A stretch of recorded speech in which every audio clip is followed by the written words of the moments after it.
ప్రస్తుతం యువత mind set మారవలసిన అవసరం ఉందని, నా ఆవిష్కరణ ఈ దేశానికి ఉపయోగపడేలాగా ఉండాలనే మైండ్ సెట్ రావాలి. ప్రపంచ సాంకేతికతతో పోటీ పడే మనస్తత్వం, ఆవిష్కరణలో కొత్తదనం, ML, cyber security, quantum technology లాంటి ఏరియాలు అధ్యయనం, పరిశోధనకు యువతలో రావాలని డిఆర్డిఓ పూర్వపు చైర్మన్, భారత ప్రభుత్వ ministry of defence scientific adviser doctor G Satish Reddy అన్నారు. కాకతీయ యూనివర్సిటీ సెనెట్ హాల్లో తెలంగాణ సైన్స్ కాంగ్రెస్ అట్టహాసంగా ప్రారంభమైంది. KU VC professor Karnati Pratap Reddy అధ్యక్షతన జరిగిన ఈ కార్యక్రమంలో ముఖ్య అతిథిగా సతీష్ రెడ్డి పాల్గొని మాట్లాడారు.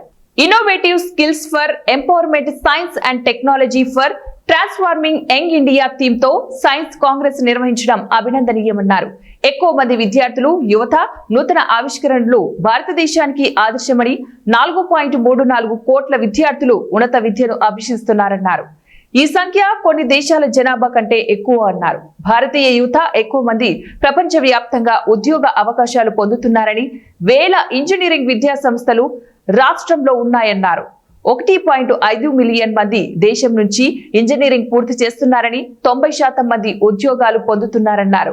గ్రామీణ కుటుంబ నేపథ్యం అనేది ముఖ్యం కాదు, ఆలోచన సరళి ముఖ్యమన్నారు. ప్రపంచానికి భారత్ అవసరం ఉందని, తెలంగాణ రాష్ట్రంలో కాకతీయుల పేరుతో ఉన్న కాకతీయ విశ్వవిద్యాలయం గొప్ప గొప్ప వ్యక్తులను అందించిందన్నారు. యూనివర్సిటీకి రావడం చాలా ఆనందంగా ఉందన్నారు. కార్యక్రమంలో తెలంగాణ ఉన్నత విద్యా మండలి chairman professor Balakrishna Reddy, Telangana academy of science అధ్యక్షుడు professor CH Mohana Rao, registrar professor Valluri Ramachandram, Hyderabad CCMB director doctor Vinay, K నందుకూరి, doctor K Sujatha తదితరులు పాల్గొన్నారు.